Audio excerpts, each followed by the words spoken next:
ఈరోజు మన రెసిపీ అండి రవ్వ బర్ఫీ అండి. చేసే విధానం చూద్దామండి. రవ్వ అండి, బొంబాయి రవ్వ. చూడండి, కాజు, కిస్మిస్, బాదం, ఇలాచీలు, కొబ్బరి పొడి అండి, ఎండు కొబ్బరి, చక్కెర, పాలు. ఒక బౌల్ పెట్టేసినండి, నెయ్యి వేస్తుంది ఇందులో. ఏమండి మన నెయ్యిలో అండి చూడండి ఇవి రోస్ట్ చేస్తున్నాండి. బాదమును మన కిస్మిస్ అండి, కాజు కూడా వేద్దాము. ఏమండి మొత్తం రోస్ట్ అయినాయండి. మనవి తీద్దామండి. ఇవి మనం ఒక ప్లేట్లోకి మన నెయ్యిలో అండి రవ్వను కూడా రోస్ట్ చేద్దామండి.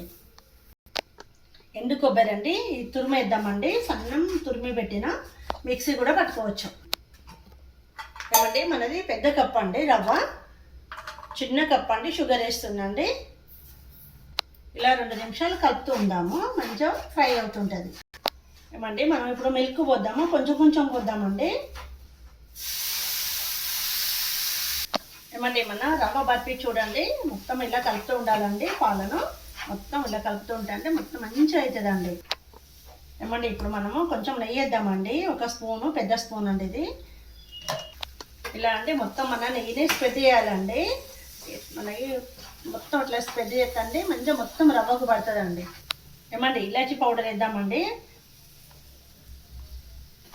ఇలాచీ పౌడర్ అండి మొత్తం ఇలా తిప్పాలండి. మొత్తం మన ఈ పాన్కు పట్టొద్దండి. మన రవ్వ పట్టకుండా ఇలా తిప్పుకుంటూ ఉంటే అండి ఎంత మంచి సువాసన వస్తుందండి.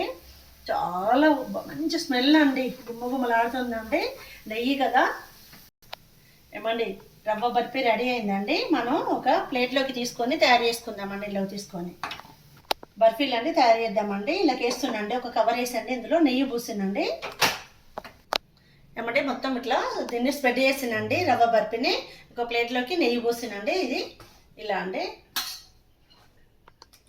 చూడండి, వెంటనే అండి 5 నిమిషాలలో రెడీ చేసుకోవచ్చు.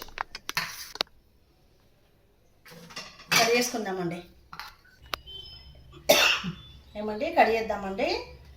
ఇప్పుడు చూడండి ఇలా అయింది. ఇప్పుడు ఇలా కడిగేసుకుందామండి. మనం చూడండి ఎంత ఈజీ ప్రాసెస్ అండి. వెంటనే వేసుకోవచ్చు అండి, ఒక 5 నిమిషాలండి అంతే. మళ్ళీ చూడండి ఎంత ఈజీగా వస్తుందండి మనది బర్ఫీ. ఇప్పుడే కదండి, వెంటనే చూడండి ఎంత బాగుందండి, ఎంత మెత్తగా ఉందండి, ఎంత బాగుందండి. దీని మీద మనం కిస్మిస్ ఇట్లా పెడదామండి.